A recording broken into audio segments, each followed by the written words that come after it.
We have talked about this before, but I think this video sparked a bunch of interesting conversations that I thought I would give my opinion on as well. So this is basically the number 5,649 conversation about whether or not it's hard streaming and creating content. So let's watch this, and then we'll talk about this, and I'll give my own take, because I find this stuff fun. Let's see. So this is Queso, speaks up about people saying the streaming is harder than a 9-to-5 job. I don't work hard, I get to hang out with others. Let's watch it. Streaming harder than a real job? Bro, what? Dude, no, actually, I don't remember who it was on YouTube. Before I was a streamer, I saw a YouTuber say, like, man, y'all just don't understand. You wouldn't understand until you get in this position. This is more difficult than just normal 9-to-5. Well, guess what, chat? I am. This very, very much depends, which I want to talk about. I'm in the position and I can sit here and tell you it's not even close to as hard as a real job. Bro, you and me sit here and lie? Like, and this also brings up the typical question of what is a real job, because I was just doing I was sitting in a freaking Excel sheet, and I was working from home because it was still like COVID times. So I was sitting in I was in the same exact spot as I am right now. Instead of just like working on videos, I was working in an Excel sheet. I don't really see a big difference. I'm gonna be real. I ain't about to sit we'll here talk and about tell y'all like, oh man, I'll be working hard. Bro, I don't. Dude, I sit here and stream every day. Do you know what I get to do for a living, bro? I get to hang out with my people for 4 hours a day, bro. I wake up at like 2 p.m. every day, get up, don't do nothing all day. Okay, well, one thing I'm going to stop right there. Getting up at 2 p.m. means literally nothing because you're still going to be awake for 16 hours. It doesn't matter what time you wake up. Anyone telling you that you need to wake up at a certain time is a goofy goober. It literally doesn't matter. It literally doesn't matter at all. If you're more productive, well, unless I guess you have to work certain hours, then well, you know. But if you don't, then literally no one cares. It doesn't mean like if you get up late that you're like a failure in society. I don't know why this is caught on. Is bad. We did a history thing on this. This actually comes from like Serbia, because they basically restructured the education system. It's still the education system we use today. They restructured it for basically making sure that people are ready to work in factories. So you got up early, you responded to bells, right? So this is the school bell. You ate at certain times and you went home at certain times, and all of that was dictated by a bell. I don't know how true that is. I remember we did this in school for like a presentation. And I sit here and stream, bro. This is why I think it's mostly true. You have a right to take a day off. Well, yeah, I'm gonna take a day off every now and then, because if I don't take like a day off every now and then, I can't ever kick it with my friends or when they're off work. That's why when I take a day off, it's on the weekend, because that's usually when my friend can come over. Okay, and then she subtweeted this. He saw so many streamers get editors and teams for all their socials. And in case position, have y'all seen all the clip accounts? He really does get to just hit go live and vibe. Even for me doing all my editing and everything alone, this is still not harder than a 9-to-5. I'm gonna be real with you. I have literally no one helping me. Literally no one. So far, and I've really worked like two different jobs, I guess you could say. Both of those were purely noodle brain based. So I was either sitting in Excel or I was working like in a consultancy thing. I got a bunch of job offers. I took a big risk that so far hasn't really been that bad, I guess. And I started doing YouTube full time. So I had like a crossroads situation, because I could have gone to work like the proper 9-to-5 for the rest of days, or I could have just gone and tried YouTube. I chose to try doing YouTube, right? But I'm gonna be real with you. I was a junior position, so it could be different if you go like higher up the chain. I am working right now probably 4 to 5 times more than I was working in that junior position, and it's not even close to. I think what they're talking about here, and they actually talk about this in like the comments as well. The biggest thing about what Queso says, and I think to a degree this is true, I think when you reach a certain size and you have people helping you, it is It is the typical thing of rich people getting richer because you can buy time. And when you buy time, you can make more money. And by making more money, you can buy even more time. And it becomes a loop where you create more and more and more and more value, right? But right now, like, let's say conceptually, I put out a 40-minute video, 30-minute video every single week. You know, let's round it up. Let's say 8-9 days. So that's going to take at least, let's say I can record very fast and I'm not slurring my words and it's not bad. It takes me 2 hours to record. The script probably takes me, it's like a 10-page script. Probably like going through it multiple times, watching the episode multiple times. Probably like, I don't know, 10 hours, probably a bit more. And then a good editing pace is probably like 1 minute every hour or so. And then the entire, like doing the music, doing all the sound effects stuff, you're already way past 40 hours. And that's not to mention all the other stuff that I've decided to add on top. So I am working much more than a full-time job. Now, to be fair, I've chosen to do this. Theoretically, I don't have to do this. But I think, like, up to a certain point where you're doing everything yourself, you will be working more. And that is, you know why that is? Because you're essentially running a business by yourself. This is basically the start of you creating a business in any sort of industry. Is the same thing. Whether it's streaming, whether it's creating YouTube content, at the end of the day, all of these are jobs where a lot of boring stuff must be done. I have fun with editing, but when you're doing it 10 hours a day, it gets pretty miserable. So, yeah. I like these conversations because I think, like, a lot of people get, I'll put it this way. Because a lot of people think that, like, people who are streamers are, like, millionaires, right? I'm not a millionaire at all. I'm not even close. I would love to be, but I'm not. So I can say this from, like, a relatively grounded position. I think a lot of people who think they want to do content creation, a lot of them would succeed in it, but I think a lot of them don't actually want it. I think most content creators who are sort of successful long term, including myself, I think a lot of them are kind of insane a little bit. Because you have to be a little bit insane to keep bashing your head against something that doesn't work for a long time. You know? It's in the same way that, like, a lot of people are good public speakers, a lot of people just are not good public speakers. It's literally that simple. I don't think it's like a matter of, there's something special to being a content creator or something special to working a real job. I think different people just do different things better, and that's it. If you're talking about, like, compensation and how much people make, well, that's like a whole different can of worms, because, like, let's say you're, I don't know, you're working in, like, let's say oil companies, let's say alcohol companies, let's say cigarette companies. Who is justified in making a lot of money? Well, at the end of the day, it's a free market, right? If it creates value, who are you to say that it doesn't have that value? So, I like when people have, like, candid conversations about this, because I think for a lot of streamers it is, when you reach a certain point, you can farm out content because, like, you're not constantly editing stuff, right? And for a lot of people, again, this will be different. A lot of people are really, really good at editing. So what they do is they start an editing company. Theoretically, they are content creators, right? They're working on the same stuff that I'd be doing right now. They're just not doing it on their own channel. A lot of people are scriptwriters. Content creation. A lot of people manage channels. Content creation. It really, really depends on what you like and what you want to do. I've been meaning to make a video about this. Like, why you should and shouldn't be a content creator. Because a lot of the stuff that comes with content creation is stuff that has nothing to do with content creation. And nothing to do with YouTube, and nothing to do with anything. It's just things that I think people don't really think about when it comes to working by yourself on your own thing with no one guiding you. Because stuff like meeting people, stuff like even something as basic as doing your own taxes, following your own schedule, setting your own goals, a lot of real life relationships will probably struggle as well. Because if you're working a job or studying, or as I was, studying, working, and working on YouTube at the same time, you literally just don't have enough time. And a lot of stuff will obviously fall to the wayside. It's all of those kinds of things that I don't think people really talk about. And then when you obviously grow to a certain size, all of those things become much more manageable because, again, money can buy time, time can buy more money, effectively.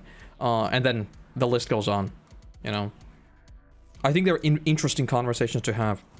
Unfortunately, a lot of them are just a bit emotionally charged, I think. Because, like, I enjoy YouTube despite how much time I put in it, right? There's a reason why I've started out with the whole Clips channel, why I'm streaming on a random Sunday instead of working on the next script and stuff, you know? I like doing it, and that's really all that matters. Are there things I don't like about it? Of course. I mean, yeah, obviously. But as long as I'm having fun, I don't really think there's a big problem. I've used this example like a million times. I have a degree in finance. I could be working in accounting, but I despise accounting. Is the first thing I said. No matter how well I do in accounting, I will never do it because it is boring. It is excruciatingly boring, and I have immense respect for anyone who likes accounting. We had a guy in our university course who was so happy about accounting that I thought he was an NPC. I thought it was a sentient AI because I never thought anyone could ever be excited about accounting. But he was. He's making a lot of money now. Like, a lot of money. Because not a lot of people like to be accountants. It is literally just about the things you're good at, the things you want to do. I think anyone who really wants to do content creation, they'll push through. I think so. One day, we're going to do like a charity event, and I'll set a ridiculous goal. And only if people donate a lot to good causes, I will show you. Let me see what the oldest video I have is, to give you an insight about just how long I've been insane. Hold on. I need to go through like 3 channels to find it. Hold on. The oldest video I currently have, which is unfortunately not the oldest one I actually made. The oldest video I currently have is from June 7th, 2013. I've made older ones, but I don't have them anymore. That is not like the first video I ever made. One day I'll show it. One day I'll show it. I have it on YouTube. It's privated. And I have a bunch more videos from like 2019, 2018. There's a lot of old stuff. I think people who want to do it will keep pushing through, and eventually they'll find their groove and they'll start doing it. Nothing about this is impossible. Nothing about this is special in any way. 2013? Yes. Yes. Let me see what the other channel is. I think this is like 2019. Yeah. So I have videos from 2020. This is another channel. These are slightly better, obviously, because it's 2020, right? And then I have another channel. This is like 2017, 2016 something. And there were like 5 channels in between doing different things. Yeah, this is 2019. Weren't you like 10? Yes, I was. And I have even older videos. My first videos are from when I was like 6. I don't have them anywhere though. I remember doing them. Because literally the moment I saw people making content, I was like, that sounds fun. And I started just narrating things I was doing. I was literally the typical meme of like a kid narrating my like Minecraft gameplay. I was that guy. I was that guy. It was a ton of fun. Only took me like a dozen years, but here we are. Here we are. Somehow I've managed to actually do it full time now. So yes, if you really want to do it, just keep doing it. Eventually it's gonna work. And if it doesn't, keep trying things. Keep on trying things. We'll do it one day, I promise.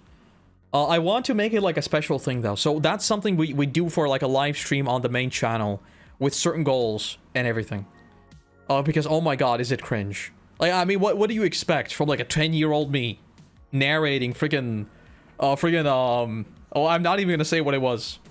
Minecraft Gator before it got popular. When did Yogscast upload? I could give you a good time frame of when I like made the first videos. Yogscast 13 years ago. So this was 2010. Yeah, it would have been around this time. It would have been around this time. Because I found the Yogscast not through Minecraft, I found them through WoW. So when they started playing Minecraft, I was like, hey yo, let's go. So, kind of. The funniest thing about that is, I genuinely think if I started pushing hard on content when I started out, I would have gotten better, and maybe it would have even worked. Because I did it for a long time. Like, genuinely, that was a thing I was just doing. I came home from school, and I just recorded videos. And it was kind of fun. Back in the day, I remember I got like a MCN. So that is like the thing you had to do. I can even find it because I think there was drama about it. There it is. Is this it? Yeah, there it is. Awesomeness TV. This, I believe, was in the late days. So this was something you could sign up to as like a channel, and you could get all the YouTube stuff. So this is before monetization was even a thing, right? Because I think back in the day you couldn't even upload long videos. I think there was a cap on like 10 minutes or something. Do you ever try to get podcast community like somebody you know? I kind of want to do some sort of podcast, but I don't know what it would be, and I wouldn't want to do it alone. Because, like, I think you kind of need someone to bounce off of. I can yap by myself for hours, but I think in, like, a podcast setting, you kind of need a few more people. I buy audiobooks if you ever do narration. With voice acting, I'm pretty sure, like, the standards are pretty tricky, right? And I'm sure they have, like, enough voices, as is. I don't know if I'd want to do narration. I'd probably do narration for something that is, like, my own. I think, I'm gonna be real with you. I think voicing videos right now is probably, like my least favorite part of the process, because I have to speak carefully, and I don't like speaking carefully. I wish we had some sort of like weird system where I could just like communicate through my thoughts. Speaking is not fun. It is annoying, and it's sometimes like, you slur words, then you have to re-record the entire thing. Then I'm like going through the whole thing, and I'm like, why did I just say, like in the freaking, oh my god, I'm never gonna live this down. In the One Piece video, I am a literal AI. I was talking about the Beast Pirates. What did you think I said? I said the Beast Titans. I am literally just like my brain. I think when I'm speaking very, very quickly, that's what I mean. I think I just like start auto-filling words because I can't quite speak fast enough as I would want to, and then it gets really, really weird. I don't like narrating. It's probably like my least favorite thing. And when I speak very, very clearly, I also get headaches. Unironically, if I could speak like Daryl Dixon every single day, I'd be happy. Just like grunting to myself. That's how I would speak ideally. I just like sit in a weird position. It's like, oh, that's exactly what I want. Yeah, something like that. Try to invite Murphy. I'm pretty sure Murphy has enough things going on. Aren't they doing like a pseudo podcast on Liam's channel too? Oh yeah, they haven't uploaded in a while, but yeah, they're doing like a pseudo podcast there already. Yeah, I think I've watched a few of those videos. They have a really, really good dynamic. They bounce off of each other incredibly well. So I think those videos like perform very well as well. It's not surprising. And that's what I mean, like for a podcast host, if you're gonna do it long term, you need to have like a very, very good dynamic. I think the best showcase of this is Trash Taste. Like Trash Taste has been going on for like what, 4 years now? And I don't think like a lot of people really think about it that much. But if you look at their numbers, they are still pulling insane numbers 4 years later. Like, look at this. Like, okay, the last one is a guest episode with Ludwig. 477,000 views 2 days ago. And this is only on YouTube. They are doing incredibly well. And the reason why they're doing well is because their dynamic is incredible. Like, they're three very, very good friends. And I think that's what really separates a good podcast from a great podcast. There are podcasts who like always have guests on, but I think those are the types of podcasts that have like peaks and valleys in terms of viewership, in terms of interest. Whereas with a podcast like this, it is one you can rewatch. It is one you can look forward to like every single week because it's kind of like the all reliable, you know. Trying to invite many different creators to have an episode with each could work, starting from smaller channels. That'd be more willing to accept. I think something like that is kind of like it's kind of a double-edged sword, right? Because what do you do if you meet someone and you literally just don't jive at all? Because I am not very good with meeting new people. Like, I am the typical...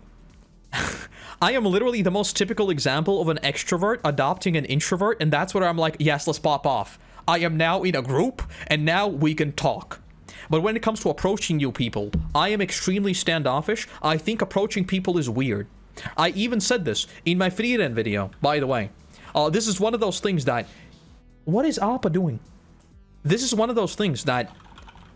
if I ever did some sort of a psychological evaluation, this would be like one of the things that I would have to talk about. I think approaching people is incredibly weird, but when someone approaches me out of the blue, I'm like, yeah, hello, let's chat.